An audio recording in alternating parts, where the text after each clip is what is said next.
Hello, my name is Craig. I'll be your server tonight. Can I get you started on something? Yes, I'd like to listen to a new episode of Southern Hang Podcast, but I'd like no movie quotes. Keep the music talk on the side. Hold all talk about vacations or boats. However, I would like to add in on top some childhood stories and more talking desserts. That banana pudding guy is funny. Listeners, this week we're talking stories from our servers days or time in the customer service industries. I know we all did time serving. All people, I feel, should have to spend a little time in the serving industry so they can get a feel for what everybody does. It's a tough gig, man. Being in the weeds is not a joke. I know. To this day, I still have this server nightmare. I'm 52 years old, 30 years ish removed from my last serving gig, bartending gig, and I still have where I'll wake up and I'm like, holy shit, I was having my server nightmare. I couldn't ring in stuff. I had 4 tables. I just got my 8th table. Oh no. Yeah. I had 3 12 tops of 85-year-old ladies wanting separate checks and all individual meals, and it was in specialized items, and I woke up in a night sweat. So yeah, the server industry, man, we all did it, right? Fun stuff, man. I like how you said we all did time there, like it's a prison sentence. Buddy, I think I think everybody needs to, so they can respect what those. I think you were working at the wrong place. Well, when you talk about my work history, there's a shot out of, who knows, before the mature guy that y'all know me as now, the back in the day in college, it wasn't much for me to up and switch a serving position. So I think that's kind of the nature of the industry too, though. I mean, I don't think that's just you. I definitely was in that spot. But back to what you were talking about, the nightmare. I feel like the nightmare is something that anybody that has worked in the industry, especially in serving, is something that you just it. You do know it, and it's not a. We've all had it, and it is the similar. Just talking about the weeds, it may vary a little bit, but it's there. Everybody's got that. Yes. And when you have that dream, it's like, oh my gosh, I forgot how to do this. Yet they keep seating me tables. Like, why are they seating people in my section? I don't know what I'm doing anymore. Absolutely. Yeah. Have you guys, and I'm 49. I have got, it's been 20, I don't even know how many years, more than 20 years since I've waited a table. And it is, when it's in the nightmare, when I wake up from it, it is so fresh. And I feel like I'm right in the middle of all of it. And it could be a restaurant that I just visited. Like I could be serving tables at not even at the restaurant that I was at. Is your all's changing like that too? Or are you guys right back where you were when you were 23? I only waited tables at one place. And so all of my dreams happen at that place. But I will tell you, as you said, there is nothing like the stress of a dream of waiting tables and being in the weeds. But there is nothing like the relief of waking up, realizing, oh, thank God, I do not have to work myself out of those weeds. Or that wasn't a real right. I've had that where I'm like, don't I have a professional job now? Or I shouldn't say non-professional, because that I made some of my greatest money ever made on a single day was serving tables. So, but I'm like, I thought I had a job. Why am I, trying to learn how to ring in things on the the little system there and push the buttons again? Oh yeah. When you wake up, you're like, oh, thank you. I'm not actually in all that stuff, because it's real, man. That is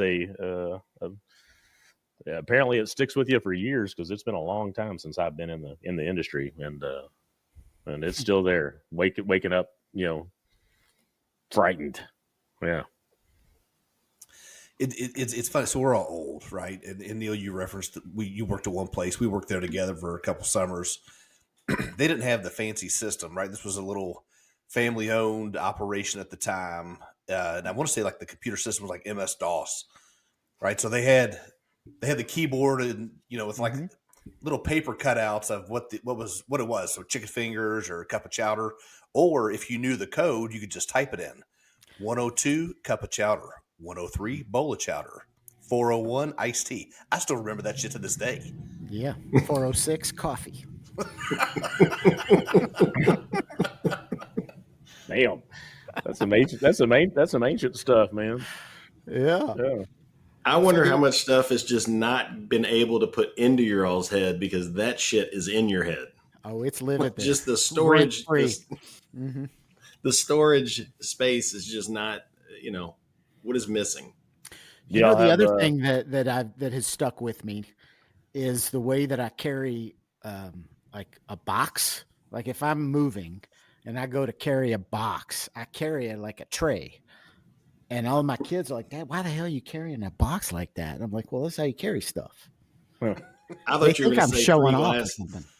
I thought you were going to say 3 glasses, being able to have 3 glasses in one hand, that type of thing. I can do that too. That's all the time. People are like, sure. What do you, Yeah, multiple plates. Do you do I can do 3 or 4 plates down the arm. That's no big deal. I can still hold 3 cups in one hand. Absolutely. Yep. And then of course after we're done eating at a restaurant, we got to help our people pre-bus, right? Buddy, so that is definitely when we go out to eat, I'm the pre-bus king. When we came here at dinner, before the server even gets there, my table is the cleanest table. I've got everything organized, stacked, ready to go. Straws are made, everything's stacked in the right places. So when that server comes back, they're like, "Oh, okay, thank you." And I'm like, "Buddy, it's like an issue. As soon as we start finishing our dinner, I'm already pre-bussing. I'm pre-bussing the whole table to make sure that my table is organized and ready to go for that when that server comes by, that we got them taken care of." Yeah, you go ahead and drop the term pre-bus, and then they get happy because they know they're getting a good tip. Oh, like, yeah. Oh yeah, I got That's a waiter. right. Yeah. Uh-huh. Speaking of good tip, the kiss of fucking death. When you have a table, right? You're in a zone. We talked about the weeds a second ago, but like you're in a zone, things are going good, and you get that table and they said, "Oh, this has been the best thing ever." That's the kiss of death right there. You're not getting 15%. You're not getting 20%. You're getting like 1.5%. Yeah. At best. 7. Yeah. You're getting a hug. Yeah. For firm handshake, carton of cigarettes. Oh. You're getting thank you on the receipt. That's what you're getting. Best waiting. Best server ever. Best server ever. That's it. Yeah.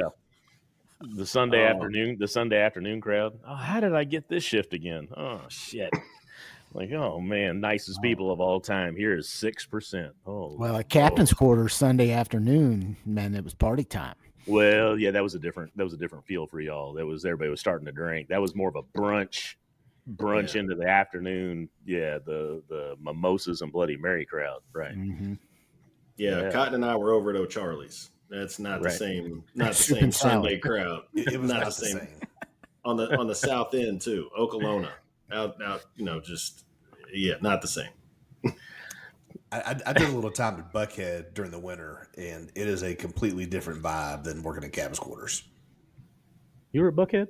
Yeah. Which Buckhead? With me and Sherm? Me and Sherm? No. Me and Sherm were at Buckhead. Oh, okay. Yeah. Is that where you had the buffalo chicken? That's where you had there was a few of them. I was gonna. Are we allowed to say reach back like a pimp in Arapaho, or is that We just did. What are we doing? is that the Arapaho chicken? We also just went on a list, but I think Yeah. we might have already been on that list. Damn it, son! Just when I thought we were doing good. Yeah. We got any good stories out there? I got a like a personal server story that just sticks out in your brain that you're like, dude, this one shift, this is what X happened. You got any of those you want to throw out there?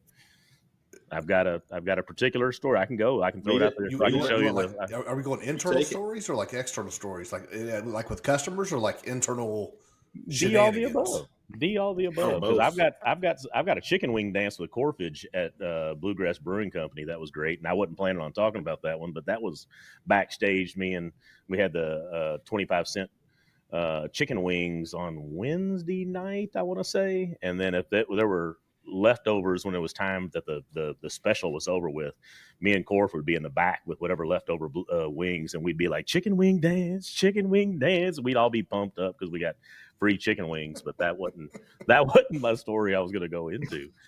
That's just a side nugget.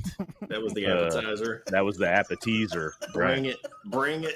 All right, we need that main course. Hey, right, before you go in. So speaking of free food, we used to walk through the kitchen. Our boy Johnny fucking Irwin. Oh yeah. Tickets would print, right, and then I don't know what it was called on the other side of the line, but the chef calls it out, right? Drop fries, drop fish sandwich, whatever. I would just walk through the kitchen and be like, cheese stick. They'd repeat it. I'd come back 5 minutes later, free cheese sticks. There's no ticket. Sorry, that's that mom and pop. That's that mom and pop version. Yes. When you were talking about that makes me happy because that was not the case at O'Charlie's or Buckhead. You couldn't. We had all the. Not only was it a mom and pop, but we also had all the connections because you had, Ben and John, Scott Colston, Jim Harper, Trevor Fallbush. Like we had the whole fraternity house working that kitchen, so you didn't even have to sneak it in. You're like, a couple fish sandwiches. I didn't even know Harper had a first name until we were older. I just thought his name was Harper. I thought it was like Madonna. I just thought he had one name. And so I'm like, is Jim Harper related to the Harper we went to college with? We ran around with? Is that the same guy? I just thought it was Harper. All right, let me set some stage here. I'm gonna set the stage. All right, here's my. It is O'Charlie's, which was my first serving job, and brand new. Just getting going in the serving world, and I've got a table full of drinks. It's seasonal, it's in the wintertime, and I'm packed house at O'Charlie's, full tray, and it's early, so I don't know to do the weight ratio when you take the drink off the tray, and I end up tipping the drink of tray of drinks all over this poor little lady. And oh my God, I'm sorry. I apologize profusely. The table was super cool with me. And it's not like I drenched her, but it definitely got on a right shoulder and got her pretty wet. And I'm, can't believe it. I apologize. Family was cool as shit. And we go on and they leave me a good tip. We, don't worry about it. We're all good. It's about an hour or so later. I'm still rolling. Place is still, 30, 45 minute wait. The place is backed up and the front door opens and in comes Santa Claus. And Santa Claus walks into the building, walks up to me, hands me a candy cane, and he goes, "You have a Merry Christmas. Let's not try to drop any drinks on any people today." And turns around and walks out of the restaurant. And like all the people are like looking at me. I'm looking at them like, what in the hell just happened here? Santa Claus just gave me a candy cane. And this is 45 minutes to an hour after I'd spilled the drink. So we've moved on. We're trying to serve tables and get our shit. And I'm like, what in the fuck was that? Like Santa Claus just came in, handed me this candy cane, tells me to watch out with my spilling drinks and then leaves. And so I keep doing all my stuff and I'm like, okay, people are asking me what that was about. I'm like, I have no idea. About 30 minutes later, I walk back by the bar. The dad from the family is sitting at the bar and he winks at me and I'm like, and he's like, "Santa come talk to you?" And I'm like, and he had dressed up as Santa Claus. I don't know if he had a job or what how he come across a Santa Claus suit, but he had gone out, had a Santa Claus suit in, come walk back in, said hi to me. And then he went and sat at the bar. When I saw him, I go, "Oh," like I gave him a hug and we said hi. He was like, "Oh, dude, that was awesome. I love seeing your face." It was like one of the coolest things that did. So they go to dinner, they go home. Like, what do y'all want to do? Everybody's like, "Yeah, I'm tired. I'm going to go to bed." He's like, "I'm going to put on the suit and go back and fuck with this guy." I'm going to go. Yeah, that kid's going to get it. Yeah. That's right. It was great. I was like, what in the hell? Oh, yeah. And then when I saw him at the bar, he just winked at me, and I was like, and then I realized he was Santa, and I'm like, oh man, like it was one of the coolest days, and for them to do all that, it was funny that he did all that, but hell yeah, that was. All right, Southern Hang research department. We need to find that dude. Find that guy. Santa. Yeah, circa 1993 to 5-ish, somewhere in there. O'Charlie's. It's a good one. Back when O'Charlie's wasn't on my list of places that I can't go to anymore. So O'Charlie's currently on the list. I don't even know if there's one open anymore. I was gonna say I think they closed them all down. They lost all the good talent. Santa put them on the naughty list. They had to shut that shit down. Right. That was the place. The appetizers, we would get off work, and that was like when you got off your shift from other restaurants I worked at, you'd end up at O'Charlie's and do the late appetizers and drinks at O'Charlie's, and that was the move after you got off your shift. Mm-hmm. We had different moves, but okay. Your people, I know that. So we still run around with a bunch of people from back in the day that we met at the different restaurants. But yeah, you didn't get off your shift, and then we had to go find someplace else to get a drink and wind down from your work shift. And you and I were slumming it though. You got to remember, man, they're down hanging out at the club. They're already at the place where they're hanging out. We're trying to find a place that we can either go to that's like a little local bar. It was the little local bar out there off Fern Valley. There was the little, Fern Valley. You didn't even know where Fern Valley Road is, but it was chicken. No, it's Players. Anyway, no. Even if you said it, I wouldn't remember it. But we would go there from. No, I know it, but I can't. Stooges is still there. I just drove by it. Caddies. That's what the hot leg contest. Watch out. Back on the list. Back when we were being good again. Hell, that wasn't me though. I just knew that was going on. I didn't go to those. The sign was out. We used to go. Redmond, were you part of this group where after we shut down the restaurant, we would go play basketball at Shelby Park at 4 a.m? Yeah, Shelby Park and Westport Middle School both. It was not the smartest thing we ever did because it was not uncommon to hear like gunshot fire. We all have to hit the deck, but it was a blast. Yeah. No, it was that was like midweek stuff, right? Like we'd get done midweek and we go run full court, and it was awesome. I wasn't there, and I don't think this is embellishing, but I am 99.9% sure the lights got shot out one night down there playing ball, and everybody skedaddled. It very well could have happened. I do remember there was one night, and it could have been just a car backfiring, but it was the thought that shots had fired, and we hit the deck, and then, as to quote Redmond, skedaddled. Yeah, man. Well, I know Sherman and I did O'Charlie's and Buckheads. And Neil, you're only a captain's quarters guy? Yeah, like 4 years, but no, I never cheated on 4 years. Holy shit. Yeah. Well, on and off. But that's a part-timer at CQ.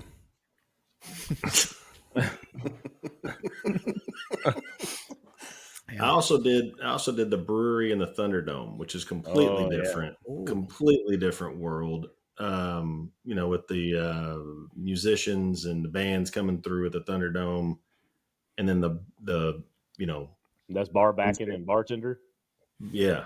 Mostly bar backing. I did mostly was bar backing. Didn't have to deal with customers, which was great.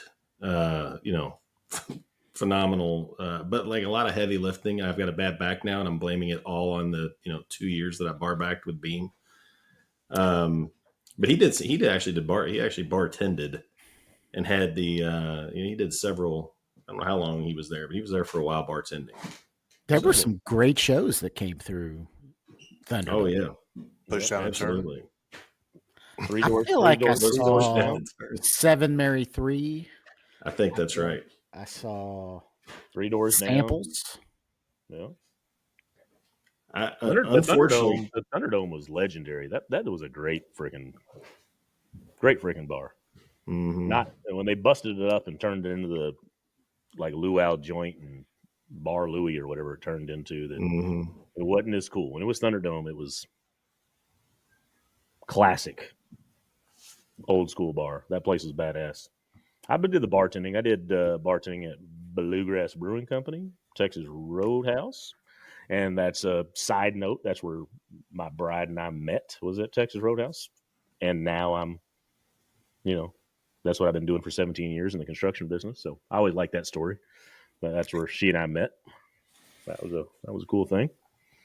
And then here's another shout out to our boy Burlew. But I spent a little time bartending at Zazu's.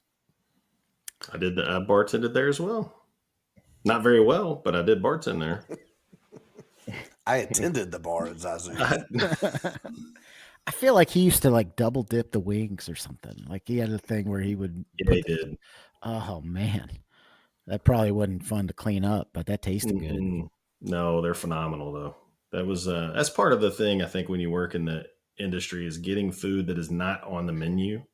Talking to the chefs or whoever that figures out some tricks or whatever they've got. There's something to mix it up. Because you're there let's say you're working 5 days, however many shifts you're working, you're eating a meal every time you're in there, you're eating the same thing over and over.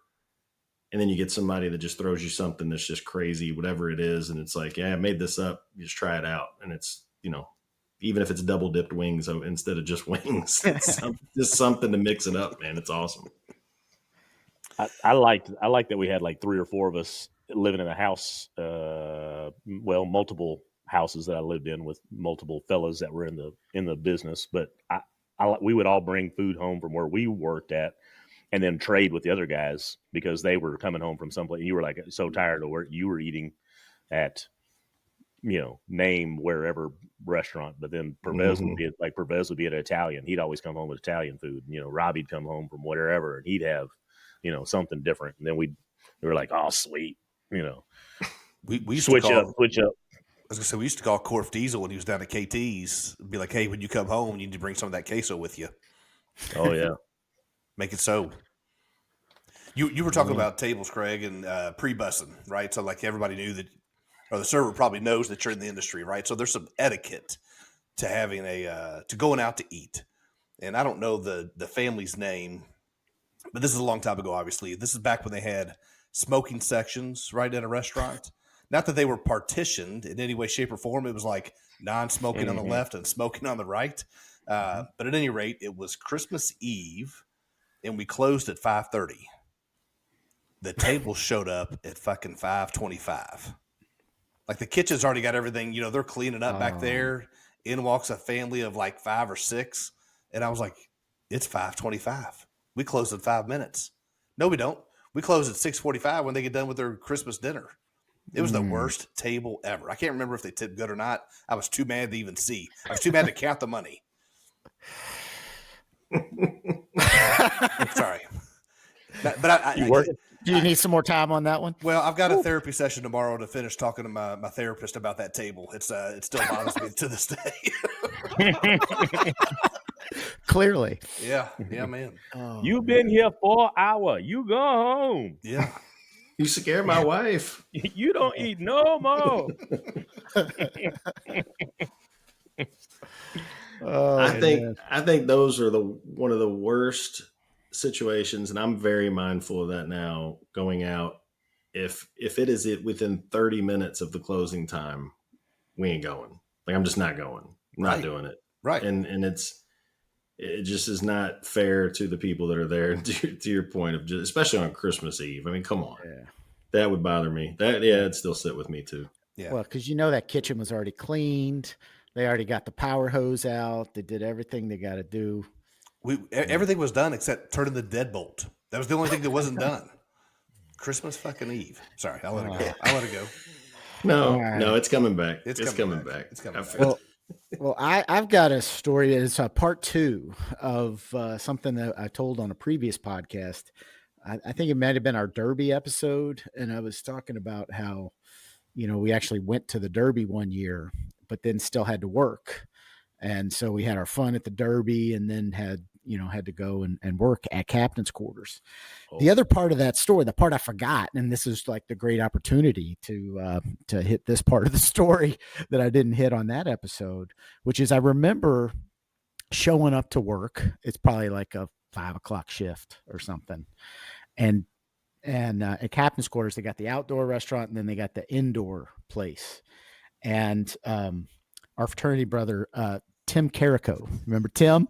I knew this. Sorry. So we walk in and Tim is passed out in his station, in his section that he's working. And but then people are showing up because it's Derby and it's busy. And so he gets seated and the hostess had to go and they actually stepped over him to get to the table. The customers step over him to get to the table. And then Tim, like the pro that he was, just got up and went and took care of business. And he took their order and did what he had to do. But I will never forget seeing him passed out in his section and that hostess just see having the people walk right over. Like that was Derby night at captain's quarters. And it was completely acceptable. Actually, he went on to become a manager. Got a promotion. That's leadership. Got a promotion off that. That's right. That's You right. think I'm joking? Oh. I think anytime I think about Derby with serving, I served tables, for however many years, and there was a couple that came in after they had been at the track. They came in, they were from out of town, and just went all, whatever, ordered everything. I think they actually bought drinks for other people. They were, just talking about how great, everything they had done. And at the end left like just a ridiculous tip. I think I got it was like a $200 tip on a $200 bill. You know what I mean? It was like 100% of whatever it was. And I still think about that moment for a kid who's 22. You gave me, I made 3 times what I would have made that night, right? If I'm gonna make $100 or whatever it is. And it completely, I don't want to say changed my week, but it certainly changed my day, and it probably did change my week. At the time, probably felt like generational wealth. Oh my God. I mean, I was like, where do I invest this? Who do I talk to about an IRA? I mean, what am I supposed to do with all this money? I mean, it's just one of those things too. And now, now we're all, not that any of us are crazy well off or anything, but we're all doing pretty well. I think all of us probably remember moments like that too, where what somebody's going through. You see, this server's had it bad. You can tell they're just having a rough time. We talked about the weeds, Cotton talked about that when we first started off. When things are just terrible, and you can just see it on a server, they just cannot catch up. Mm-hmm. And I'll think about that now too, of like, the moment that somebody handed me a bigger tip than certainly than I deserved. But maybe that I didn't expect to, and, kind of pass that along and pass it back, and kind of, it's one of those moments you can kind of give back a little bit, I guess. I don't know what other words, but lift somebody's spirits pretty easily. That's fun. Yeah, it was different. It was different back then. Like I when I finally made the decision, okay, Tammy's here. This seems pretty official. I need to figure out how to have longevity in my life with insurance, and let's do something that's got a little more long term. That was a hard move, man. I was so used to, hey, if I was broke, I just picked up an extra shift, and I always had cash on me, and never was broke. And then when I was like, I'm going into a trade, and man, I switched, and I was like one of the first ones in our house. I'm living with Pervez and Robbie at the time. They're still serving tables, and all of us are working towards something. But I'm now getting up at 5:30 in the morning. They're all maybe going to bed about an hour and a half before that because they're still working late and then going out and all that. I'm like, holy moly, that was a tough switch to come out of that world and move into the okay, let's get up early in the morning guy. That was some serious pain. No, it's a big Especially- difference, man. It's a big difference. Sure, you Yeah. referenced being in the weeds and seeing it on somebody's face. So there was a running gag done at the quarters for the newbies, and you had to read the room, right? Like they couldn't be truly in the weeds, but they had to be busy enough, right? So like, it's a little bit of chaos. People are yelling in the kitchen. It's like, hey, go get the baked beans. And it's like, okay, where are they? Right? Like you're just trying to help at that point, right? It's like, go to the cooler, get the baked beans. You go to the walk-in, you can't find the baked beans. You come back, it's like you've been in there 2 minutes. You're like, hey, I can't find the baked beans. They start yelling at you. Second shelf, go get the fucking baked beans. So you go back in the cooler.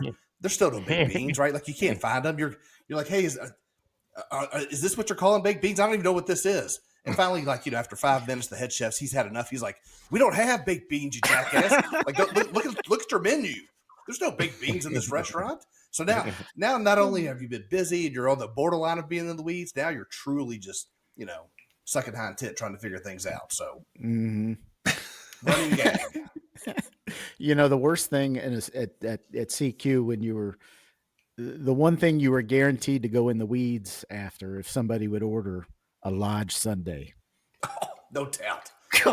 That was like a 10-step dessert. Oh, it was like a brownie. You had to heat up the brownie, and the server had to do all the work. And you had to like ice cream and all this stuff. If somebody ordered a Lodge Sundae, which was phenomenal dessert, It was by the delicious. way, but it was guaranteed to go in the weeds as soon as somebody ordered it.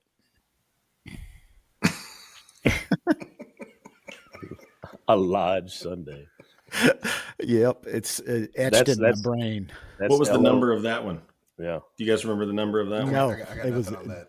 It was I knew it. They were like, for "That's some gone." reason. For some reason, we were always out of them when I was working. Like, oh nope, we're out of those. 86. Lodge Sundays are 86 tonight. Sorry, folks. And Sure, I do but I like had that 86 is like a in the universe, like it is everybody knows what 86 means, and that came from the restaurant industry that you're out of, whatever, which I just enjoy using all the time. But now it's more popular. It's not as fun. What are you gonna say, Neil? Well, you mentioned the memory of somebody making your day with a big tip. I had the opposite happen to me, where I was a good server, I promise. But so my mom came in with a bunch of people from her office, and they were entertaining people, and so they asked for my section, and there were it was a huge party of like 20 people, and they were all drinking. They were just having a big business dinner. And so we got to the end of the night, and I delivered the check to the guy. And I remember it was the tab was $493. I remember that specifically because he tipped me $7 to round up to 500. And so I took it to the bar. I didn't even pay attention, right? A lot of times, you just grab the slip and you go. And I took it to the bartender, and they're like, "What the hell kind of service did you give these people?" And I looked down, and he had given me $7, but they were just fucking with me. And so then I got back, and they gave me a bunch of cash as my tip. But it made me look bad in front of the bartender, who probably still to this day thinks I'm the world's worst server because I got a $7 tip on a $493 tab. Was that Hey, Cindy Zachary? Yeah, probably, yeah. Hey, so that kind of leads to another conversation. Do you have those people? No names needed to be thrown out there, but I've got at least 2 or 3 in my life that when we go out to dinner and they say they're going to pay, I'm like, I have to wait until they're done paying, and then when they walk away, then I look at their tab because I know they're awful tippers. And so I'm like, and so they'll pay, and I appreciate they picked up the tab, but then they're like, yeah, $120, let's leave them $6. And I'm like, so I have to wait. And then they walk away from the table, and then I throw down, $20, $25, whatever. And then I'm like, because I know that I'm like, holy moly, who allowed you to do, to think you could be the person in charge of, paying for dinner? I use the "Can I get the tip?" Yeah. Because that way, whatever they're saying, if they're paying for it, and can I at least leave the tip and then go from there? Sometimes it works, not always. Oh yeah. We had, speaking of service, there's probably a million stories you could tell, right? But we had one thing. It was I was Jamaican that summer. I had like 5 jobs all at once.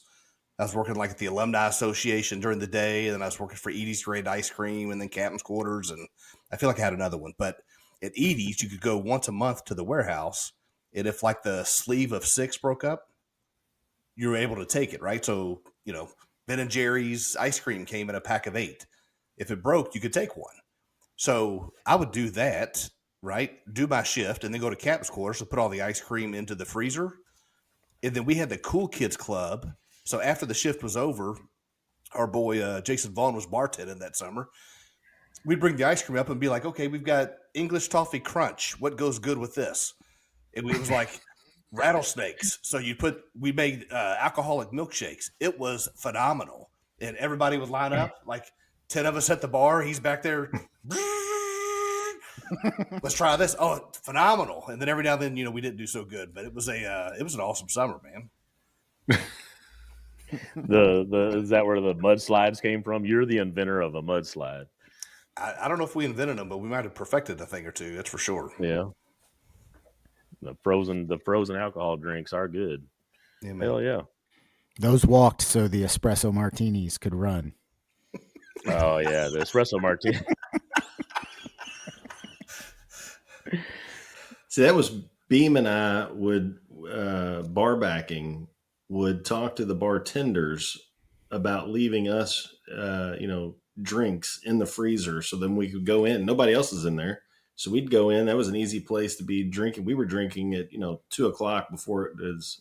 This is in the 2:00 at night, to be clear, but before the shift's even over, to start going from there, because you're there. The bar doesn't close till 4:00, so you're getting your shots, and mostly it was rattlesnakes and other stuff to kind of get you started before the 4:00 time hit, and then you ended up having beers. Ooh, I don't know how you live that life. At 4:00, I never did do that. I never did have this server shift or the place that I did the 4:00. Now I was at plenty of places till 4:00. I don't know why I complain about act like I couldn't have done it, but I was never the worker. I was the partaker. That was it was just a different mindset completely. And by the way, now I am sober, so that probably was part of. Probably should have picked up on a couple things back then, but that would have been one of them. I got the job. Probably not a good move. So I got one short one that I feel like we need to wrap this thing up. But we're working. It's summertime, and we're still down at the house. We're all living in the fraternity house, and it's Clark. What is Greg Whittacow, and I'm trying to think of who else. Who else was there? Greg was the worst server by far. Greg, the worst server in the history of serving. But we're working a double at Harmony Landing, and the second half, everybody else is coming in. I worked the morning shift, and then he had about an hour and a half break, and then the evening shift would come in, and it's a wedding that night, and Greg and Clark call, and they're like, cars broke down, we can't make it in there. We can't get in. Sorry. Greg was riding with me, and my car's broke down. So they're like, Craig, will you go back, and we need them. We need them tonight. We've got this wedding that we're doing. All right. So I drive back to the house. I get there. They're all like halfway through a case of whatever they're drinking. They're like, we're car's not broke down. We don't want to go back anymore. We don't want to do that. And I'm like, come on, guys. They told me I was coming to get y'all. I'm supposed to bring y'all back in. They're like, screw it. Start drinking with me. And I'm like, no. Well, you know where this went to. 20 minutes, 10 minutes later, now none of us are going back for the second shift. So This is before cell phones, so they didn't know where you were. No, we just MIA. Man, to this day, I still feel bad. I'm like, never showed up. Don't know what happened to that wedding party, how it got turned, if the wedding went okay that night. I have no idea, but there was at least 6 servers that were supposed to be there, and 3 of them spent the rest of the afternoon at the Teak House drinking Rolling Rock. Email us at southernhang@gmail.com if your wedding was ruined because servers didn't show up. If it's the same guy, let's just picture it's the same guy that is Santa Claus. It's his daughter. He liked me. He liked me, and now he liked me, and then now he doesn't like me at all. You ain't getting any more winks from Santa, buddy. Well, shit. Yeah. Oh well. It was a good run. It was a good run. Well, boys, let's shut it down, I think, and let's make sure no more of those server stories come out before we get ourselves in more trouble. That's right. And be happy. It was a great time. I loved it, but I'd be happier if these server nightmares would eventually go away, and they're less and less. But that is still a thing, man. The weeds is a serious thing. So. Sorry. We've got room tomorrow at the therapy session if you want to join us. When, we talk about some getting in the weeds, get you some chicken vaginas or something. Yeah. A little jalapenos. And a live Sunday. That's right. Mm-hmm. All right, boys. Y'all be good. We'll talk to you next week. See you guys. Be good, fellas. Later, guys.